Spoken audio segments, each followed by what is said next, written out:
Maaasahan mo. Sa lahat ng ating pinagdaanan, sa panahon ng pandemya at kalamidad, tayo ay kumapit pa rin sa isa't isa. At buong tiwala ninyong ipinakita ang inyong suporta sa serbisyo at paglilingkod namin sa paghahatid ng tamang balita at impormasyon, tulong na galing sa aming puso.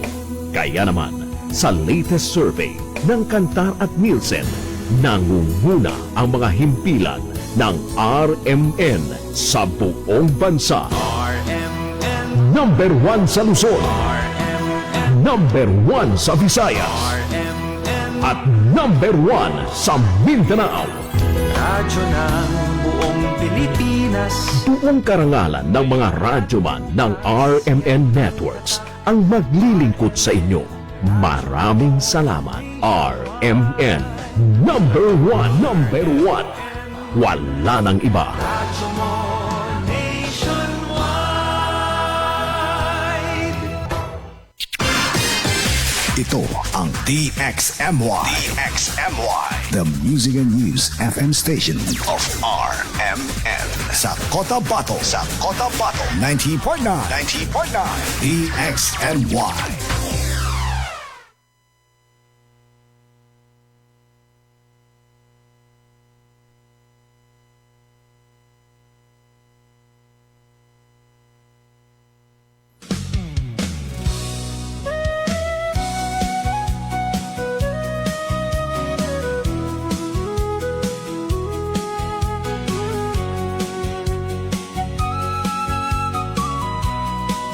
Bismillahirrahmanirrahim.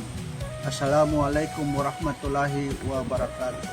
Sa aking suwatan no at pagkasuldo, mana si Sultan Dato Teng Upong Gumbila ay kasapon duwaro as Sultan sa Kabuntalan Mindanao Darul Salam, abog kandidato sa pagka-tradisyonal leader kanong Partido Nobelte. Sunyaba at kinamong ko sa kandidato na tradisyonal leader na sabab kanong paninindag ko kanong maratabat mo kita no ang mga tupo ng sultanet sa bansa ko. Ataw kanong kapangilay kanong kagkabagal no peace, unity and solidarity. Mag-isa-isa tanong kanong nyaba akama itanong ilabi so kapapagaliatan no nyaba a eleksyon. Assalamualaikum warahmatullahi wabarakatuh.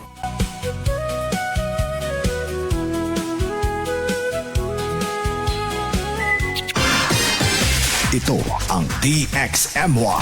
DXMY. The Music and News FM station of RMN. Sa Cotabato. Sa Cotabato. 90.9.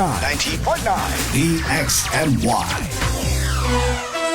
Tumpak na oras mga kasama, ganap na pong alas 4 ng hapon, oras, hatid sa atin ng Bangsamoro Federalist Party, number 4 sa Balota, at ng United Bangsamoro Justice Party, number 13 sa Balota. Tatak RMN. RMN. Serbisyo Publiko. Radyo mo nationwide.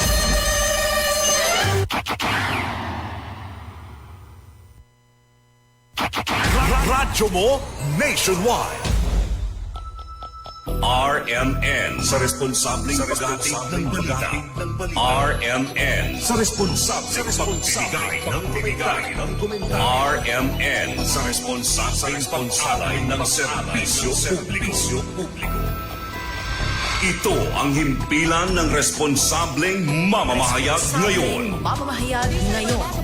RMN kasama sa araw-araw ng sambayanan.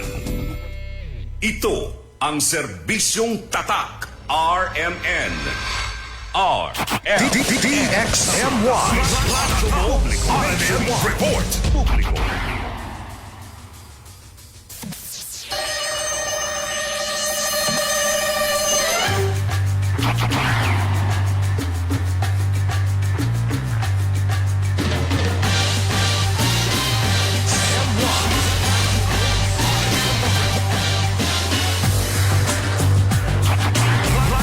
Isa pong magandang hapon mga kasama. Bismillahirrahmanirrahim. Assalamualaikum warahmatullahi ta'ala wabarakatuh.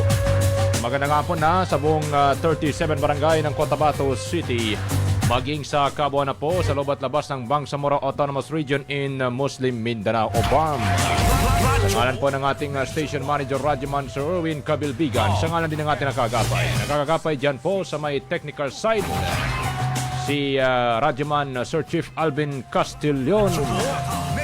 Ngalan din ng ating ka-partner, ako muna, Radyoman Julie Mapalaw at Radyoman Maestro Rahi Bansao. ating programa mga kasama live pong napapakinggan sa ating frequency 90.9 na MHz mga kasama sa dial po ng pong mga radyo DXMY 90.9 na MHz mga kasama at syempre pa sa ating official Facebook page kasamang Maestro. Grabing Huwag dating pong kaligtaan, 90.9 DXMY 90.9, no? Nangunguna ho. Ayun. DXMY 90.9 Cotabato. Ano? Entrada ko dito. Magpasok. Ayos, okay. Hindi Randy Santiago. Anyway, ibang klase talaga pag kasama natin si kasamang Radyoman Maestro.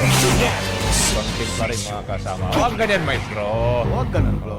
Ingat ka, Maestro. Dami tayo. Balita si Radyoman Bakit yan? Nangyari? Pahiga-higa sa lansangan. Hey! Ganun ba? Oo. Buti hindi na videoan. Ikaw ba yan? Nasa ano na yan? Nasa sinusuri na ni Meta yan. Bakit yun? Ito, hanggang paa. Ay, ganun. Uy! Anyway, parang yung caption niya, parang pag minamalas sabi niya. Pag minamalas ka pa naman, alhamdulillah, buti gaskas lang. Ay, buto tuhod. Driver ng Purwest dyan, make sure kung liliko kayo, nakasignal mo na bago mag-U-turn. Ayun. Wow, kabilang ka sa tinatamaan yan. Kasamang Maestro, Oo. naka 4 wheels ka. Oo, naka no wheels ba? Ano ba? Anyway. Ano yan? Bataluan. Bataluan Kasamang sabi niya. Radyoman, Porque sabi niya nagka-4 ka na, Oo. yung liit ng tingin mo sa nagka-motor. Gantian mo. Huwag ganyan, Maestro. Huwag ka ganun, bro. Huwag ganyan. Dami-dami tayo. Huwag ganun. Itong si Radyoman Maestro ng DXMY, Parktay, DXMY lahat. Dundos patos. Ganyan kasi ang kasamang Maestro. Ganyan ang ilan sa mga tao. Karamihan pero hindi lahat. Make it sure na hindi tayo kabilang doon sa mga sa karamihan na yon. Yung binabanggit natin dito. Radyoman Joe. Kapag ka naging driver ka na ng mga malalaking tao, parang king of the road ka na. Parang may naalala ko dyan Kumbaga, kala mo siya yung boss. Yung pala, yung driver lang pala. Anak ko. Halos na ka na, matapon ka na sa lakas ng hangin. Tapos, pagka may nakitang anong tawag dyan, yung konting tubig sa kalsada kasamang Maestro, tapos may motor. Na-experience ko yan. Parang ikaw rin yung naalala ko for that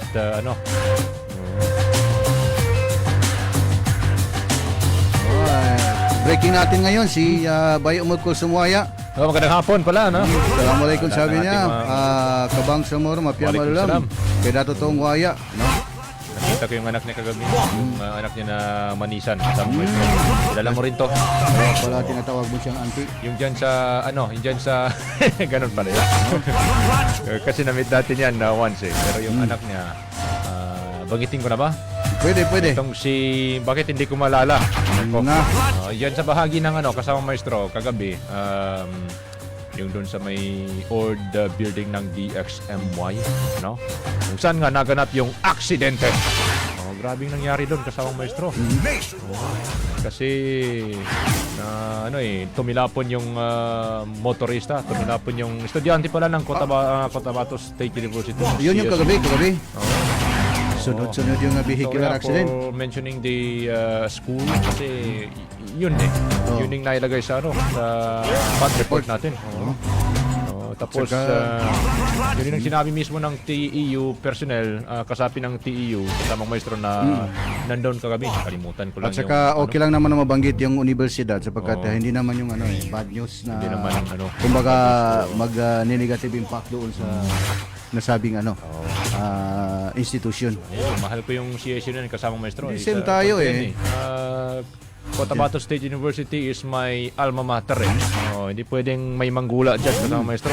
Huwag kalimutan ng panahon kasamang Maestro. dapat Hindi mangyari, makalimutan hindi ang dapat mangyari ano ang ano. Oo. Anong tawag doon? Ang kapalaran. Kapalaran ang dapat mangyari. Oo, diyan nangyari ang kapalaran ko kasama maestro. Diyan nagsimula ang kapalaran ko. Diyan din nangyari ang kapalaran ko. Kapalaran ni Mrs. Oh. Wag ganyan, maestro. Wag ganon. Wag ganyan, wag ganyan. Dami-dami tayo dyan. Anyway. Dahil doon sa vehicular accident, kahit yung reporter ay na-involve na rin. Si Rajiman Ebs. Anyway, Bataluan kasamang radyo na ito. Anyway, Buti tuhod lang. Alam natin na matapang na tao ito. Oo. Lalo na pagdating sa mga chicks. Ay! Ala! Bakit ganyan, maestro? Wag ganyan, hindi tayo magkawi. Hindi tayo ano yan, ha? Ito na yung paborito natin, yung Sir Randy Santisas. Ganang hapon, Sir Randy! Magandang hapon po, saan man po kayo naroon. Good afternoon at kumusta po ang inyong hapon. Ngayong, nakalimutan natin ang date ngayon kasamang maestro. 25 ata ngayon eh. Oo, nasa 25th na tayo. Parang lang, nasa 6 days na lang magpapaalam na si Agosto. Sa gusto man natin o hindi, gaya ng sinabi mo kahapon, Goodbye. Goodbye na si Agosto. Pero- Papasok naman si Birma. Oh, yeah. At Birman isa sa laging masaya. At Radyo Manjol, no, liban dito sa ang nakalipas ay hanggang alaala na lang. Ala-ala nang lumipas. Hindi na pwedeng may balik yan. No? Yung mga ex ni Bro Alvin ay hanggang alaala Ano na yan? lang. Kasi itong taong ito, hindi siya playboy, lover boy. Ay! Hanggang ayos Oh. ayos ah. Magkamaya kasamang maestro, meron nang nakabang sa'yo dyan sa bahagi ng hagdanan natin sa baba. Ano yung sinasabi mo? Ano yung Ganyan sinasabi talaga mo? kayo, ha? Totoo ba yan? Totoo ba yan? Oo. Sabi ko, wala akong Ayaw, kinalaman bro. dyan. May nagkita lang ako. Anyway,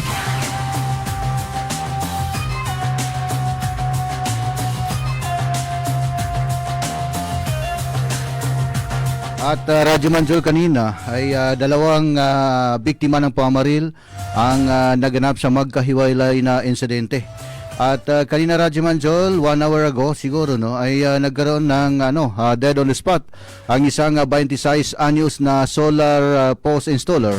Matapos nga itong pagbabarili ng dalawang di patukoy na mga suspect alas 10:40 bago magtatanghali kanina sa barangay Dalumangkub sa bayan ng Sultan ng Kudarat sa Maguindanao del Norte.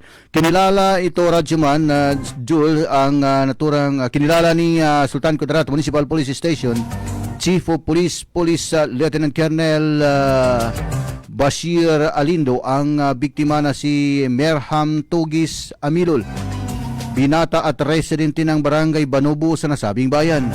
Batay sa kanilang initial na investigasyon, naghukay noon ang biktima sa gilid lamang ng barangay road nang lapitan ito ng dalawang lalaking sakay ng motosiklo at walang habas na pinagbabaril. Na-recover sa crime scene ang dalawang fired bullets at isang fired cartridge case mula sa di pa tukoy na ng baril.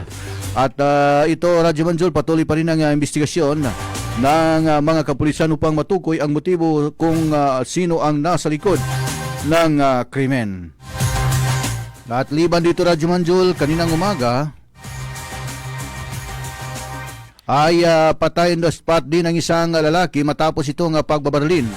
Bandang alas 8:15 kaninang umaga sa Purok Lambayan Lagi, Barangay Kalanganan 2. Big sabihin ito yung malapit sa kinukumpuning tulay no sa Cotabato City. Kinilala sa DXMI ni Cotabato City Police PIO Police Lieutenant Rosel Evangelista ang nasabing biktima na si Tulon Ginta Abas, nasa hustong gulang, residente ng Mother Kalanganan Tamuntaka dito sa lungsod. Kasama noon ng biktima ang kanyang asawa nang lapitan siya ng suspect. Saka pinagbabaril habang nagtungo sila sa lugar upang magbayad ng lending obligation.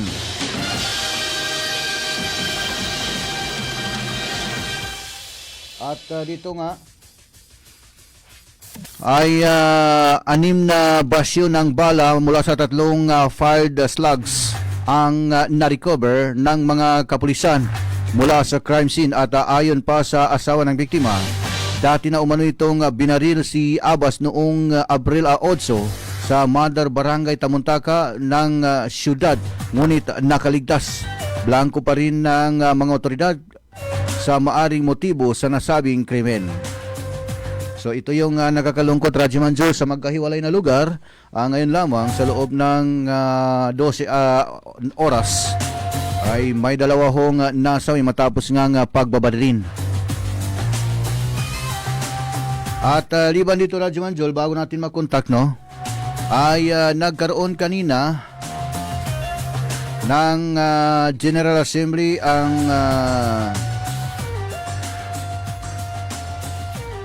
ang Saudi graduates dito ho sa may Camp Tarapanan, kung saan kabilang po sa kanilang keynote speaker ang Amirul Mujahideen na si Alhaj Murad Ibrahim.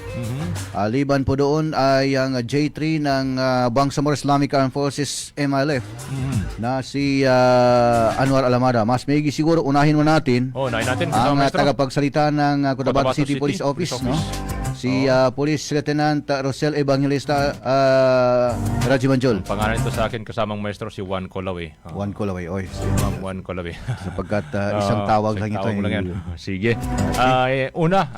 Sige, nasa linya natin mga kasama si CCPO Public Information Officer Police Lieutenant Rosel Evangelista regarding dun sa pamamaril, nasabi yata yung isang individual dyan sa bahagi ng boundary yata yung binabanggit or sakop na ng Kalanganan 2 kasama maestro sa Cotabato City. Ma'am, magandang hapon po sa DXMY, Judy Mapala po at Radyoman Rahay Banso. Good afternoon. Hello po, good afternoon po Sir Joel, sa inyong kasama po. Good afternoon po sir sa inyong dalawa. Magandang hapon po sa lahat. Ma'am, makiki-update ho kami regarding ho sa pamamaril. Panibagong shooting incident naman ho dyan po sa bahagi ng Kalanganan 2 sa Cotabato City ho. And information ho sa inyo, ma'am. Ayun Sir Joel, tama po kayo, no? Ngayong araw lang po, August 25, 2026, nakatanggap po ang ating Police Station 3 mga bandang 8:25 po ng umaga ng tawag from our City Tactical Operations Center dito sa City Headquarters po. Allegedly may nag-report po na shooting incident na nangyari po sa Purok Lumbayanagi, Barangay Kalanganan 2, Cotabato City, which is, this is 6 kilometers away, Sir Joel, sa Police Station 3. So immediately, Sir Joel, nag-response po yung ating Police Station 3 sa pamumuno po, no, ng ating officer in charge po, Police Captain Abdullah, doon sa area, and it was turned positive. So during the initial investigation na i-disclose po, no, na habang yung biktima po, no, na kilalanin na lang po nating si alias Tol, is po itong lalaki, legal age po and residente po ng Mother Barangay Tamuntaka, Cotabato City, kasama yung kanyang asawa po na papunta po doon sa isang lending institution para magbayad po, no. Bigla na lang may sumulpot po ng mga suspect, sakay po ito ng motorcycle and walang habas po na pinagbabaril po yung ating biktima.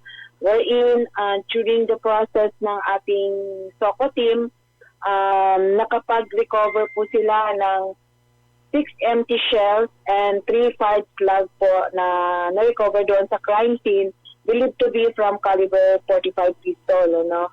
So, yung ating biktima po, unfortunately, namatay po agaran, ano, wherein ito po ay tinamaan sa kanyang likod at saka sa kanyang ulo po, no. So, ito po yung naging cause ng kanyang death, ano. So, during the further investigation po, pag-usap din sa asawa, napag-alaman din po natin na yung biktima po is dati na rin po naging victim ng shooting incident na nangyari noong April 8, 2026. Nangyari po sa Muntaka, Cotabato City, no? But na-provide na po ito.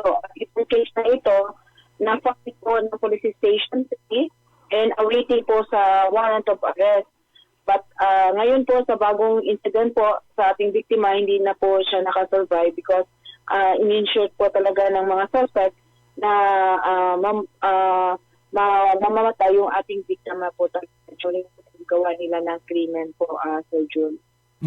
Ulitin ko, dalawa kasama yung kanyang asawa, Ma'am Cheng, that time na naganap yung insidente Pero yung target lang talaga is yung lalaki. Yes po, Sir Joel.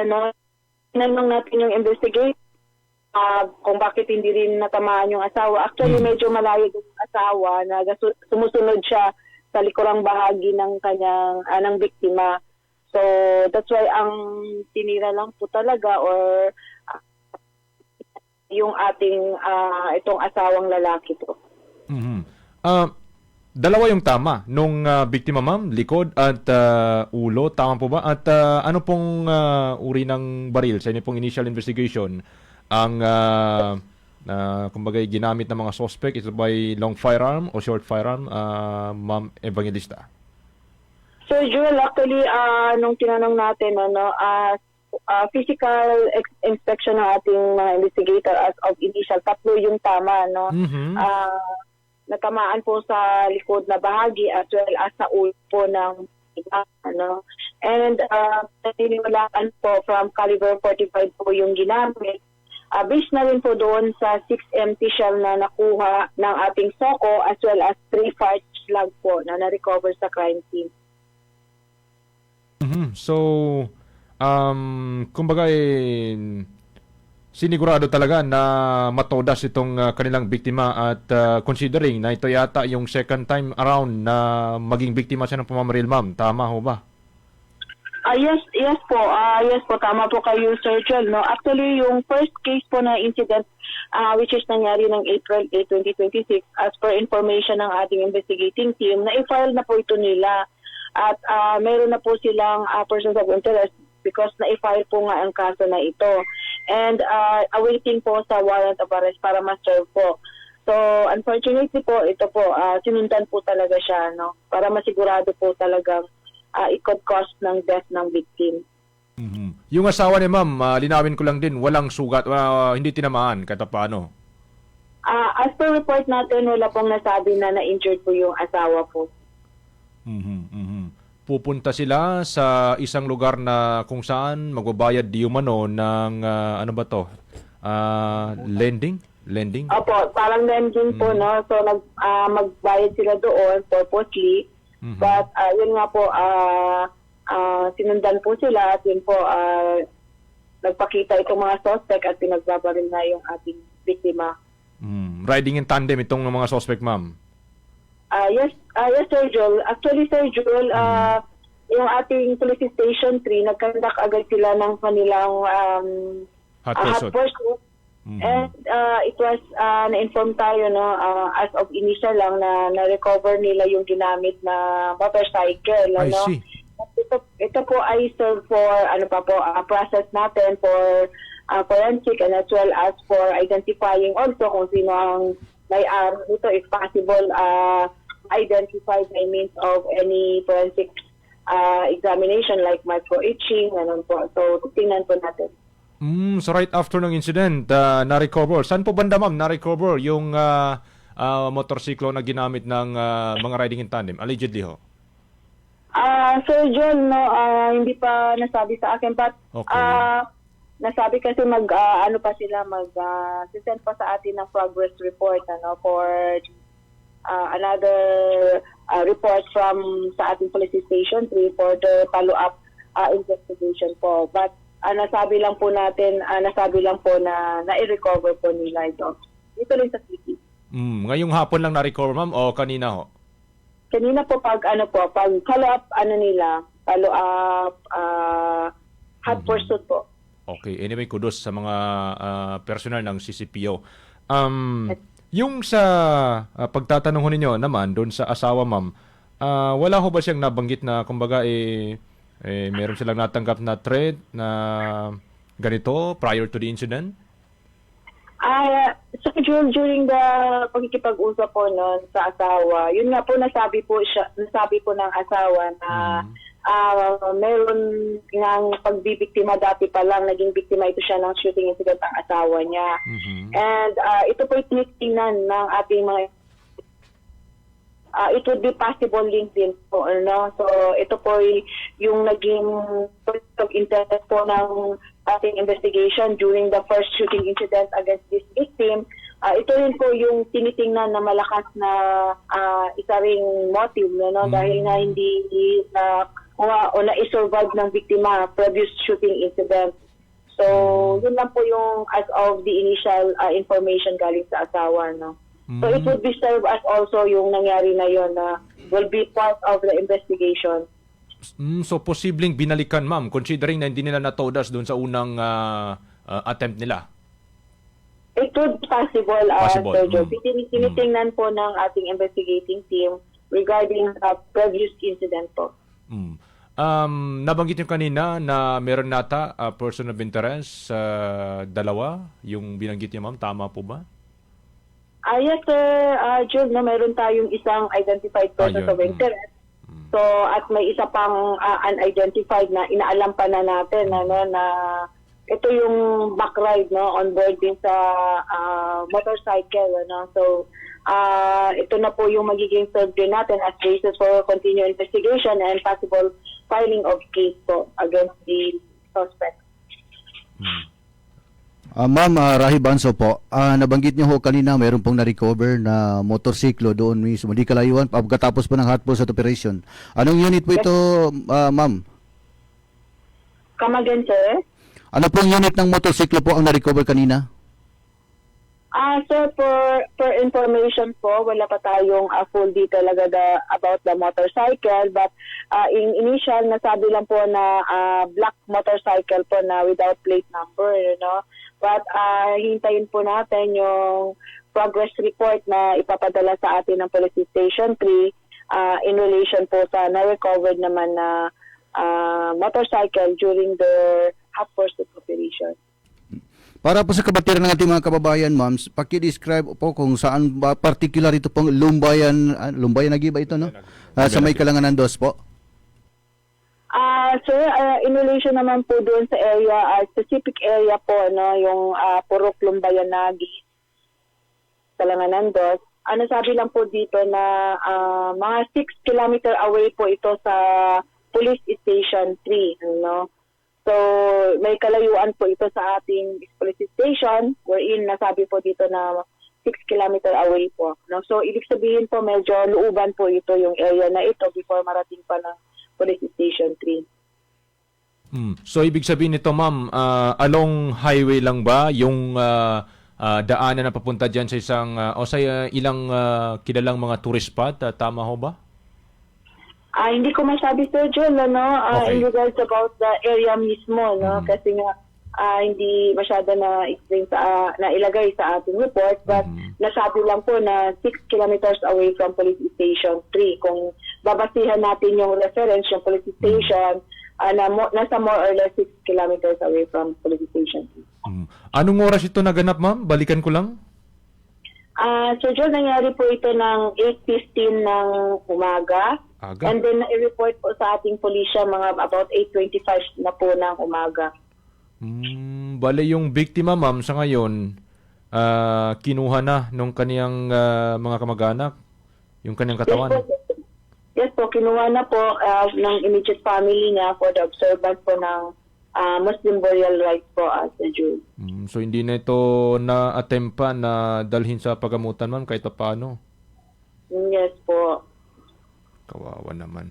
Anyway, nabanggit kasi kanina yung lending, malaking possibility rin po ba, ma'am, na ito'y may kaugnayan sa kanilang, yung kanilang transaksyon? Itong insidente?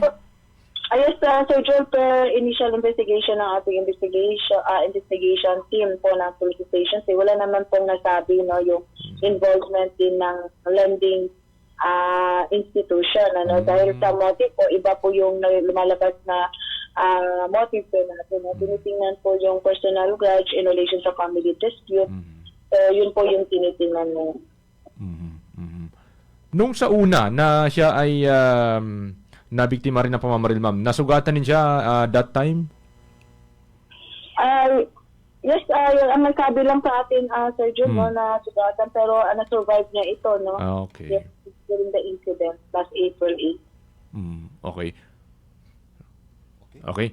With this incident, ma'am, ano po yung payo ninyo bago tayo mag-jump dun sa isa pang nais naming bigyan ng kalinawagan sa inyo sa topic? Ano pong payo ninyo sa publiko?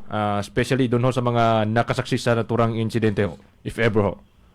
Yes po, Sir John, no, maraming salamat po. Ang Cotabato City Police Office po sa pamumuno po ng ating City Director, Police Colonel Juvenil Bongkayo. Nais lang po natin na manawagan sa mga kababayan natin dyan kung if possible may alam po kayo or may pagkakilanlan po kayo sa mga suspect na ito, maaari nyo pong ibigay alam sa ating kapulisan. Maaari naman pong through cellphone o may mga hotline numbers po kami or even sa social media account po or yung sinasabi po nating official account ng CCTO po. Ini-ensure po namin na yung confidentiality about sa mga nagre-report po sa amin ay ituturing po namin mahalaga po yun or secret po, no?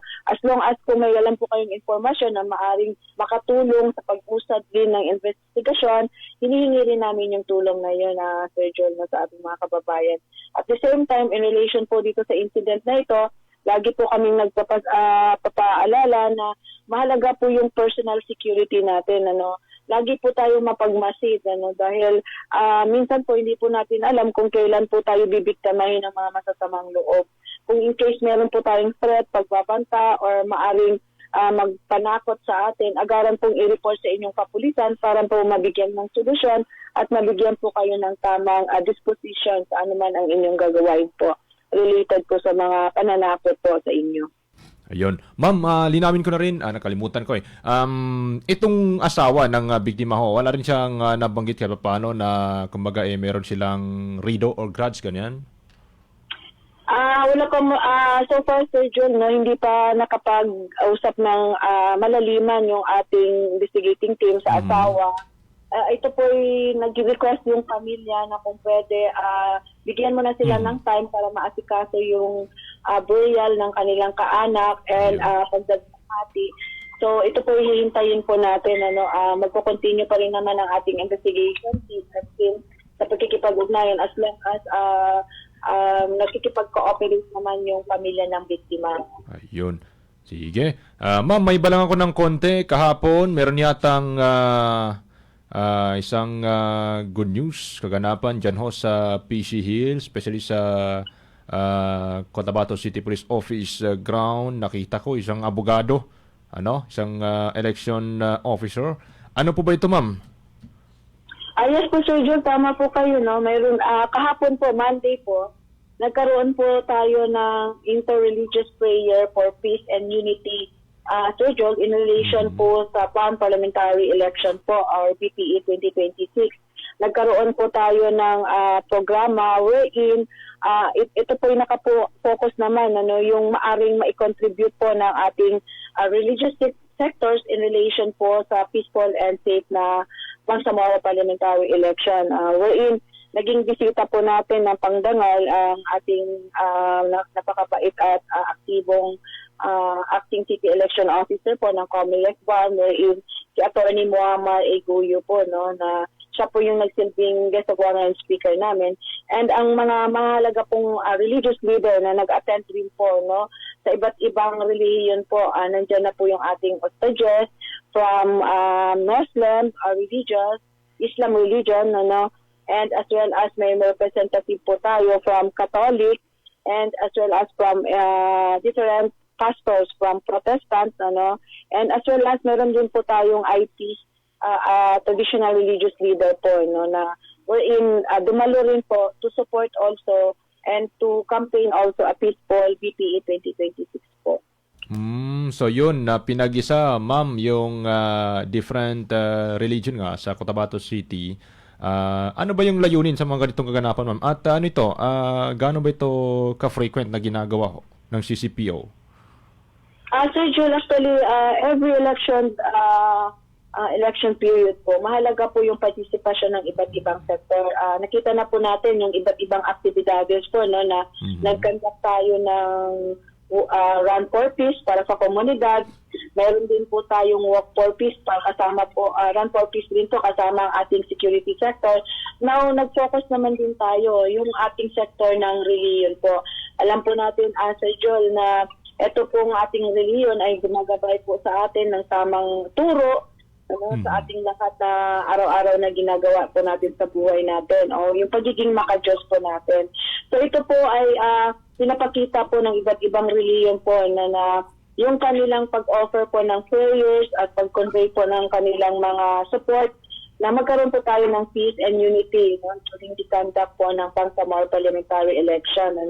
And during the program, Sir June, nagkaroon po tayo ng Quran reading from isa sa mga ustads natin, si Ustad Amil, and then nagkaroon din po tayo ng Song of Peace from the pastors, and as well as mga prayer po sa ibang representatibo po ng mga religious leader po. And even sa IT traditional leader po natin, nagbigay po ng kailang mensahe po. So ayun pala. It's all about preparation for the incoming first parliamentary election. With this regard, ma'am, i-grab ko na rin yung opportunity. Kumusta ho ang inyong pong paghahanda? Liban dito sa isinagawa ho ninyo kahapon. Paghahanda ho for the first ever incoming parliamentary election a few days ago yata, isasagawa na itong historical BARM election, no? Yes po, sir, tuloy-tuloy pa rin po yung ating Cotabato City Police Office sa paghahanda. Actually, nakalatag naman po talaga yung ating security plan. Matagal na pong nagkakaroon ng coordination with other security sectors, lalong-lalo na po sa presensya rin po ng ating COMELEC. Tuloy-tuloy pa rin po tayo sa mga campaign natin related sa gun ban hanggat sa matapos po natin yung election period na ito. Kami po sa kapulisan, since papalapit na rin yung upcoming natin na election, kami po tuloy-tuloy na rin po sa aming ginagawa.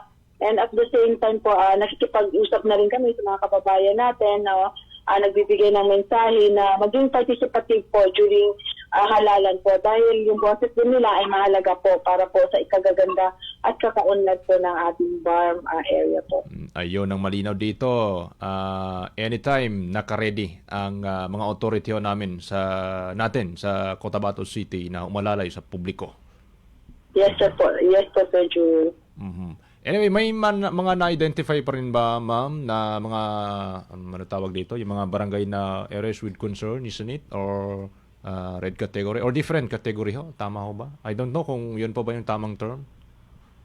Sir Jule, actually sabi na po na yung Cotabato City po as general, nasa orange category po tayo, wherein lahat naman po ng barangay, 37 barangay, nagiging mahalagang concern po sa atin sa PCPO, kasi po dapat po tututukan natin, hindi lang pong iisa o iilang barangay dahil ito pong mga barangay natin ay involved din po sa upcoming BPE 2026. So kami po sa kapulisan, wala pong maiiwan na barangay na hindi dapat namin bigyan ng concern. So that's why po lahat po ay consider din namin na mahalaga in providing security. To ensure lang po namin na maging maayos ang BPE election po natin. Ayun. So, saan ba ma'am Police Lieutenant Evangelista na meron pang augmentation forces coming from the PNP ipapadala sa Cotabato City kung kinakailangan ho?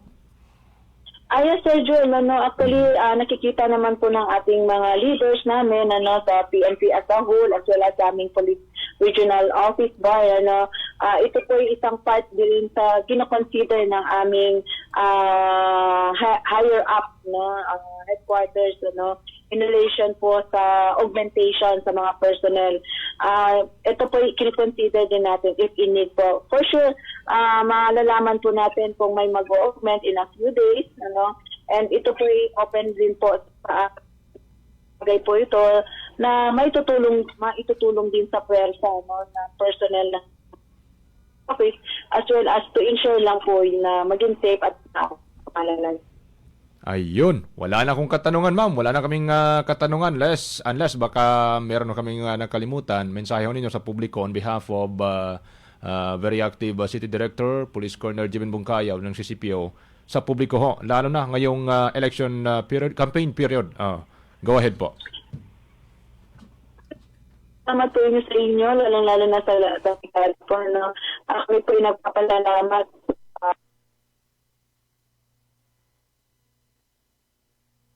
Hello, ma'am. Ayan, naputol. Kasamang maestro. Sumo Nationwide. Naputol. Kasamang maestro. Balikan natin kasi maganda yung panawagan ni ma'am. Baka may bilisan lang. panawag. Bilis ng oras kasama maestro. Ano na? Pagkabilis. 4:40 na pala. Sige. Sige. Ma'am, pasensya ho. Naputol ho. Sige, go ahead ho. Sir Joel, una maraming salamat po at sa TXMY maraming salamat po sa pagbigay ng time sa amin. In behalf of our City Director Police Colonel Jeben M. Bongkayaw, kami po ay nagpapasalamat. Amin lang po ay parating sa ating mga kababayan. Sundin lang po natin yung ating mga alituntunin, mga batas, as well as ang rules and regulation po ng ating COMELEC dahil nasa election period po tayo. Iwasan po natin na magdala ng mga baril na hindi po tayo inalaw ng COMELEC dahil maigpit pa rin ang ating kapulisan sa pagbabantay against loose firearm as well as sa pagdadala po ng baril na wala pong certification from our COMELEC. So sa amin lang po, tulong-tulong po tayo para po maging maayos at mapayapa po yung darating po na halalan BARM Parliamentary Election po 2026. Ayun. Ma'am, maraming salamat ho sa oras na inipong inilaan sa DXMY sa ating po mga tagapakinig, tagapanood ng ating himpilan ngayong hapon. Ang dami pong kaming impormasyon na nakuha ho on your behalf. Thank you very much po sa oras and we will keep in touch ho sa inyo ho. Maraming salamat ho. Once again. Maraming salamat po, sir, and mabuhay po ang DXMY. Sumo Nationwide. Yan, kasamang maestro, si Cotabato City Police Office Public Information Officer Police Lieutenant Rochelle Evangelista, mga kasama.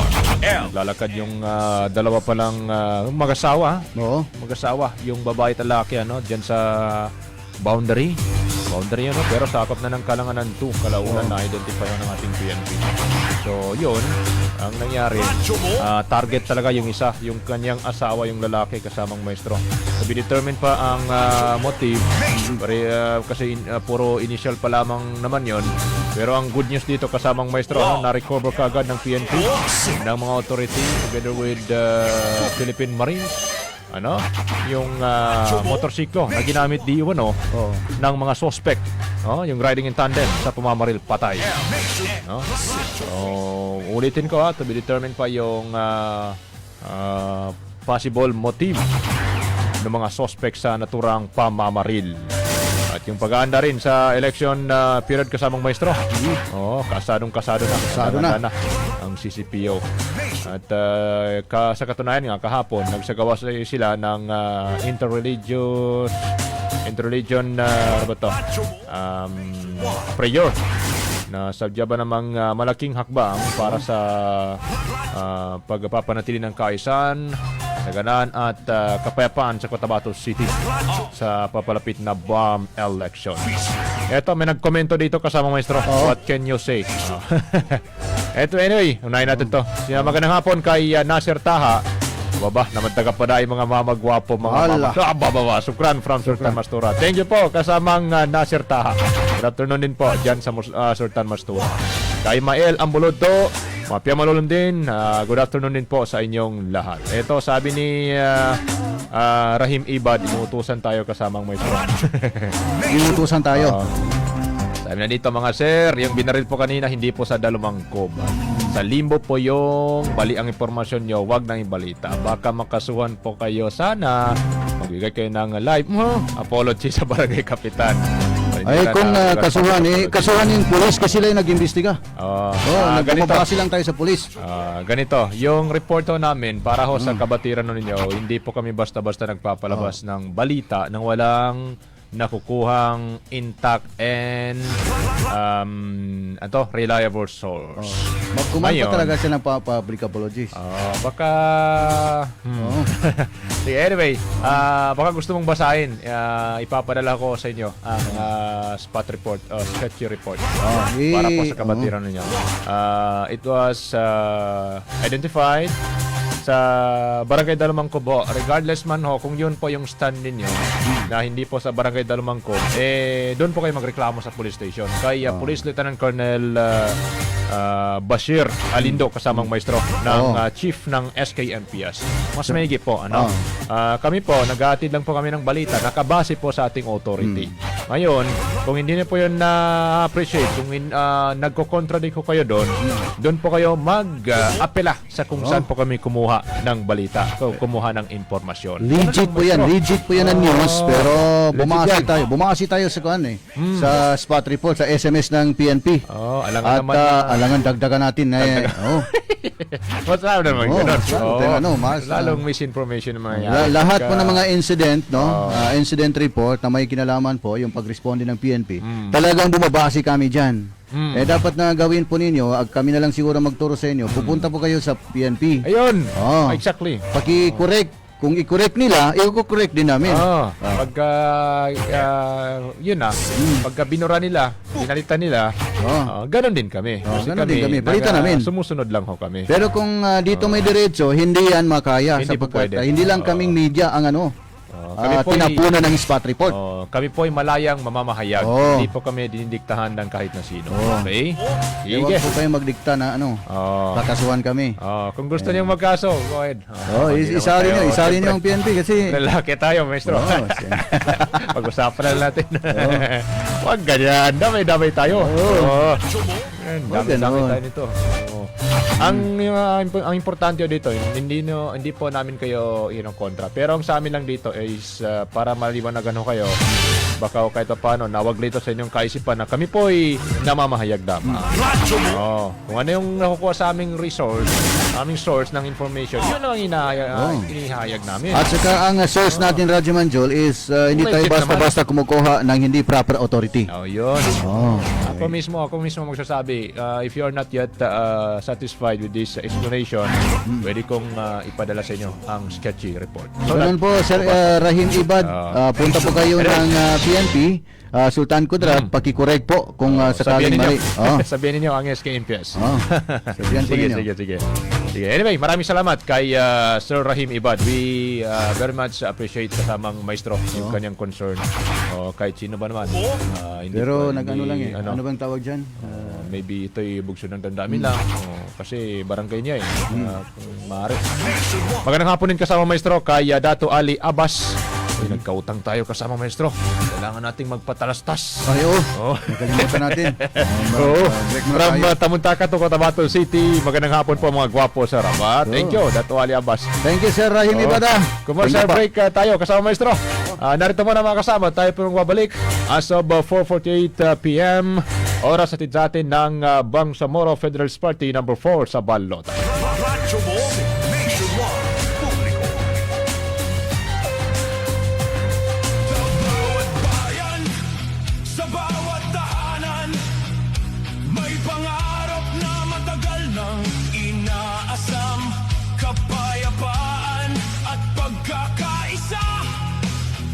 Assalamualaikum warahmatullahi taala wabarakatuh. Labi-labi din sa sakop for District 5, Maguindanao del Sur.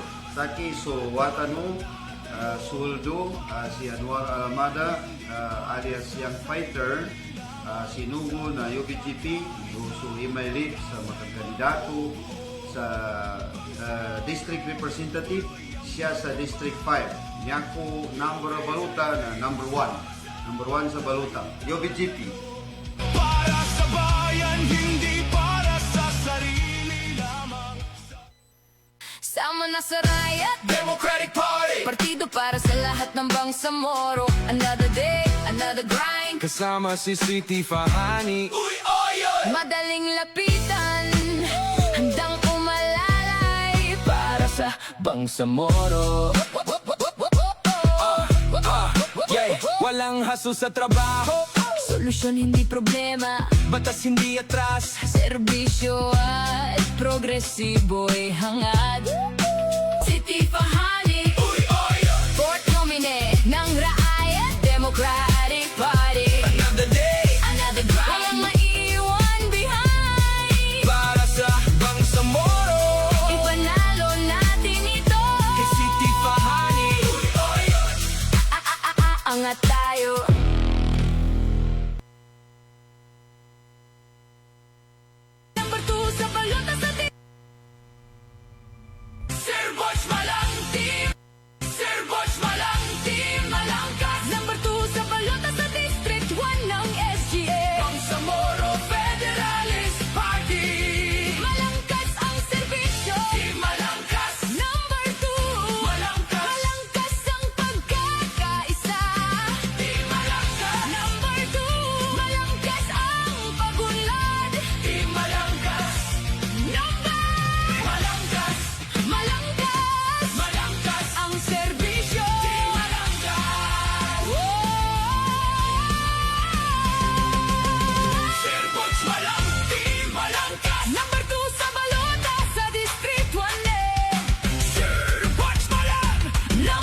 Assalamualaikum. Dr. Tumanda Antok po, number 1 sa balota para sa District 3 ng Cotabato City. Marami pa rin sa ating mga kabataan ang nahihirapang matutong bumasa. Marami rin ang hindi nakakapagtapos ng kolehiyo. At habang umunlad ang sentro ng lungsod, marami pa rin komunidad sa District 3 ang naiiwan. Mapupunan natin ang mga pagkukulang na ito sa parlamento. Isusulong natin ang school kitchen para sa mga pampublikong elementarya. Mas mataas na kalidad ng edukasyon sa ating state universities and colleges. Bilang guro, mananaliksik at eksperto sa pulisya. Iaalay ko ang aking kaalaman at karanasan sa paglilingkod sa inyo. Ako po si Dr. Manda Antok, hindi natutulog sa serbisyo. Number 1 sa balota para sa District 3 ng Cotabato City. Political advertisement paid for by Dr. Attorney Lanang Ali, Attorney Lanang Ali, Attorney Lanang Ali, Attorney Lanang Ali. Hindi sa galit, hindi sa takot, kundi sa tapang na may malasakit. Sa pagkakaisa, sama-sama ang tinig para sa Bangsamoro na ating iniibig. Attorney Lanang Ali, hey, hey, hey, hey. Attorney Lanang Ali, ho, ho, ho, ho. Tinig ng katotohanan, tinig ng paninindigan. Attorney Lanang Ali, Attorney Lanang Ali. Dadapay siya sa pag-asa, paglilingkod siya ang nauuna. Anak ng revolusyonaryong Bangsamoro. Tayo nang magkaisa at manindigan, bayalisan sa luna.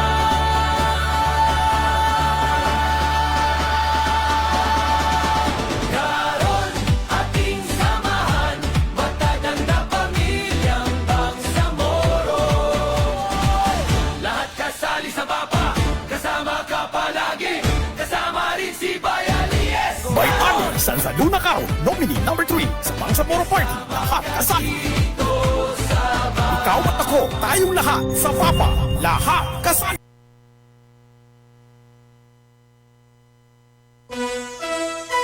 Oras mga kasama, ganap na pong 4:53 ng hapon. Oras, hatid po sa atin ng ni MP Boots Malang. Siya pong kandidato sa 1st District ng Esgada under BFP Party number 2 sa balota. At ni Sultan Datoteng Gumbila, first nominee for traditional sector sa ilalim po ng BFP Party number 5 sa balota. At ni Attorney Sheriff Abbas, siya naman pong first candidate 1st District ng Cotabato City sa ilalim ng UBJP number 1 sa balota. At ni Anwar Young Fighter Almada, siya pong kandidato sa 5th District ng Maguindanao del Sur sa ilalim pa rin ng UBJP number 1 sa balota. Tatak RMN. RM. Radyo mo, Nationwide. Kasamang maestro, tayo nagbabalik sa programang DXMY at your service 4 to 5 p.m. ngayong hapon po. Ano mga kasama, hapon po tayo ng Tuesday. It's August 25th. August 25, 2026. Ayan na. Dahil pa rin mga balita at informasyon na sinusubaybayan ho natin mga kasama. Dako naman tayo dyan po sa bahagi ng Sultan Kudarat sapagkat kanina nga,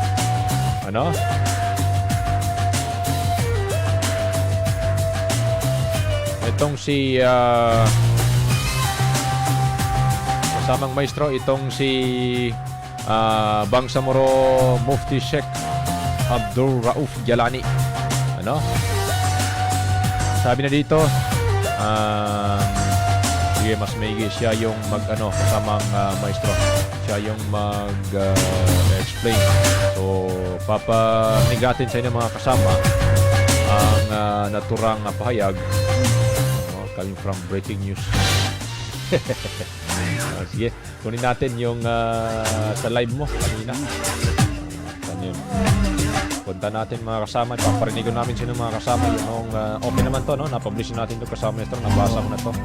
Itong solar post installer dyan sa bahagi ng Sultan Kudarat. Yung big to, hindi nila ng komento, hindi umano doon sa nasabing barangay, yung lugar na pinangyarihan ng krimen. Wala tayong mahimo. Oo. Gustuin man natin na gusto man natin na ituwid yung ano, pero yung spot report naman, hindi natin pwedeng i-wave na lang kasamang maestro. Hindi pwedeng ganun. Para na rin nating in-override yung authority ng ating mga kapulisan. So, hindi pwede yun. So, sige, parinig natin kasamang maestro si Bangsamoro Mufti Sheikh Abdul Rauf Jalani sapagkat ito nga, bigyan lang natin ng background konti. Ano ba yun? Kanyang sinabi. Sapagkat itong si Mufti mga kasama, forma niya pong inendorso ang MLF-UBJP sa darating na halalan.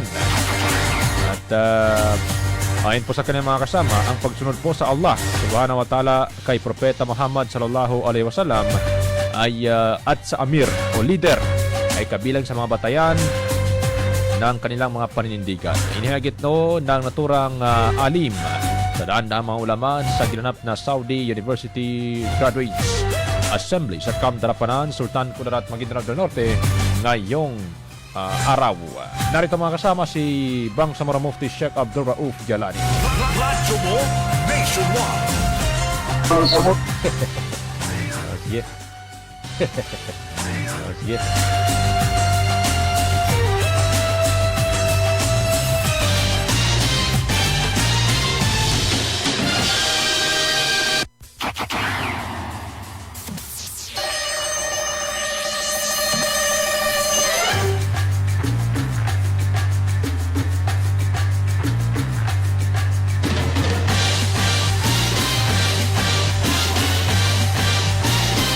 Kita ng mga Bangsamoro sa dunia akhirah kastastanin sa agamatan ng Islam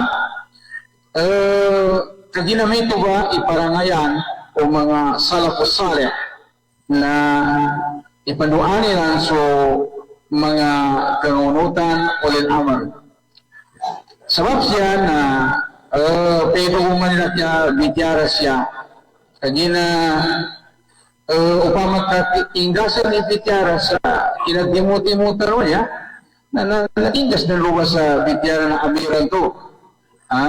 Kina Bityara sa kita ng Amir, kanataw ni mo pero pinanuto na, sinamubos ka rin. Nanawagin sa kita kaparitiyata ng kanukasubanin. Sinamubos ka rin sa pamikalan tanong, yanin mana na kabutuan tayo sa mga September 14 na so parte ay UBGP. Ito ba sa ito iniso ko rin sa kita no? Na huwag yung sa kita rin wala patadam siya. Sa niya ba, ikabamili ba niya ba? Sa ginangingat tayo, pinaginawa ka, niya tayo sa timpo niya tampis. Kaaya ka ba na sa Bangsamoro? Sa kumuna.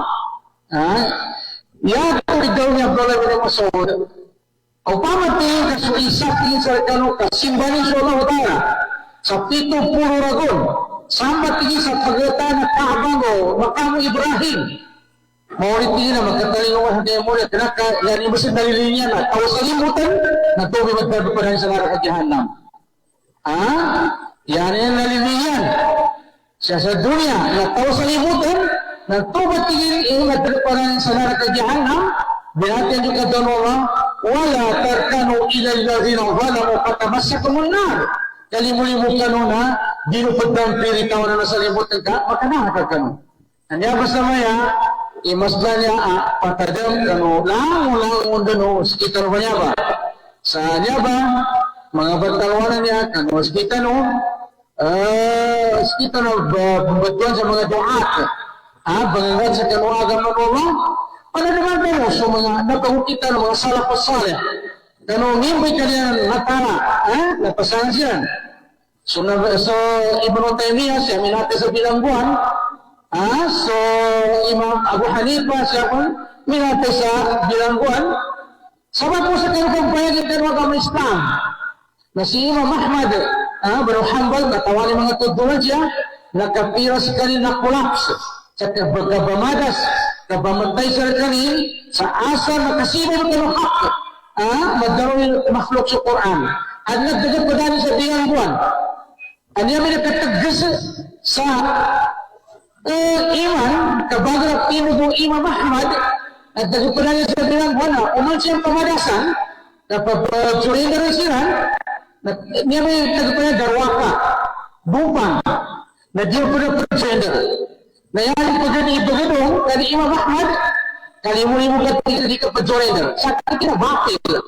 Kadang ka tingin natin, di ako pa-surrender. Di ako pa-sangkot po. Sa kapag tingin pa-sangkot, hak tingin ka na paninindagan, natubigay ka, magkatagdas ka naman sa ginagawa. Si Imam Ahmad tingin, mamamot tingin. So, tipon sa hak na yan, surrender, di mo pa kayo. Sa tingin, katagapay mo wala. Bakit tingin natin yung paninindagan? Kadang ka, di ako pa-surrender. Di ako pa-sangkot po. So, kapag tingin pa-sangkot, kaya mo yung kakita, kaya pa-sangkot. Na may tubay data, paninindagan ng hospital. Wassalamualaikum warahmatullahi wabarakatuh. Radyo mo, nationwide. Radyo mo, nationwide. Yon, kasamang maestro. Mariwanag para sikat ng araw, si Mufti. Si Mufti Sheikh Abdul Rauf Jalani kasamang maestro. Sige. Bilis ng oras kasamang maestro. Ano na? I don't know kung kumusta yung mga commentators natin dyan. Hindi natin nabasa lahat siguro. Subukan natin. Baka yung makahabol pa Radyo Manjol, no? Oo. Pero ito ba? Ito, magandang hapon kay Anwar Dagaras. Sir Anwar, good afternoon po. From mga idol, sabi niya, salam, shoutout naman po sa mga suki ng AMD Rice Marketing. Aba, saan nga ito? Saan banda ito? Sa Kanto Mabini Street, Cotabato City, kasamang maestro. Oo. Sa Kanto Mabini, sa Cotabato City rin. Ito pong kanyang AMD Rice Marketing. Yan. At Radyo Manjol, no? Dito naman sa pamangkin ko na kinasal kanina ay gusto kong humingi ng paumanhin. Yan ang public apology kasama, maestro. Ganyan, maestro. Ganyan talaga. Hindi talaga nakaya ng oras eh. Ganyan. Yung kanyang tatay, si Mama Kung Bansaw, kay Basti Bansaw, si Homedy Bansaw dyan sa May Pisan, Kabakan. Pasensya na at hindi natin nakaya yung oras na pag hindi dalawa yung katawan natin. Ay, tama. Oo. Pagkat meron tayo napuntuhan mahalagang importante. Oo. Huwag ganun. Anyway, kung ganyan nangyari, no question about that kasama maestro. Kasi nga, kader is kader. Yun lang ang kunin nating stand. Pag kaya ng pinangawakan ng tao, never ka na magalit sa kapwa ng tao. Sabi mo, di ka naman napas yun. That is kader. Hindi nangyari dahil sa kader. Kapalaran rin dapat mangyari. Kapalaran dapat mangyari. Pag hindi kapalaran, walang sabaw. Hindi mangyari Pero alam mo ba, pagka wala kang ngipin, mas masarap yung malalim ang sabaw. Ganun pala yun. Para na tayo kasama ito. Baka ko, kuya. Masumon ba tayo nito? Oy, maestro. Yan ang identity ni Sir Kagi Wahid, no? Yan ang identity niya. Napapasaya na yung mga tao dahil sa kanyang tagmag niya. Anong tagmag? Tagalog Maguindanon? Yun. Tagalog Maguindanon. Which is, hindi kayang gawin ng iba kasamang maestro. Siya palang nakadiscover nun. Di ba? Meron na tumatanda na politician no, nagalit talaga doon sa may Maguindanao del Sur, no? Hindi ko nabanggit din. Sabi niya, basi kung hindi ako makatigil. Sobra-sobra ng panggulan nila sa laki. Yung pamabomba, kami yun. Sige, yan ang pangimagas mga kasama. 5:05 na po ng hapon kasama maestro. Nakautang na tayo ng 5 minutos. Sige, paalam tayo sa ngalan ng ating station manager, Radyo Sir Erwin Cabilbigan. Ngalan din ng ating nakagabay dyan sa may technical side kasamang maestro, Chief Alvin Castellon. Ayun. Kami po at sa pong pwersa ng DXMI mga kasama, kami pong nilingkod, Radyoman Julie Mapalaw at Radyoman Maestro Raul Bansaw. Tatak Arlen.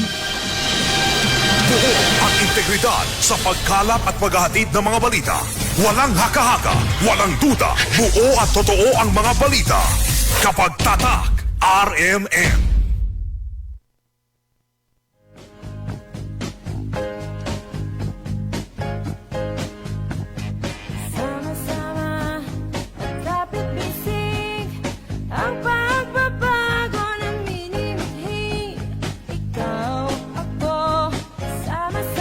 Huwag kayong mabahala na sinasabi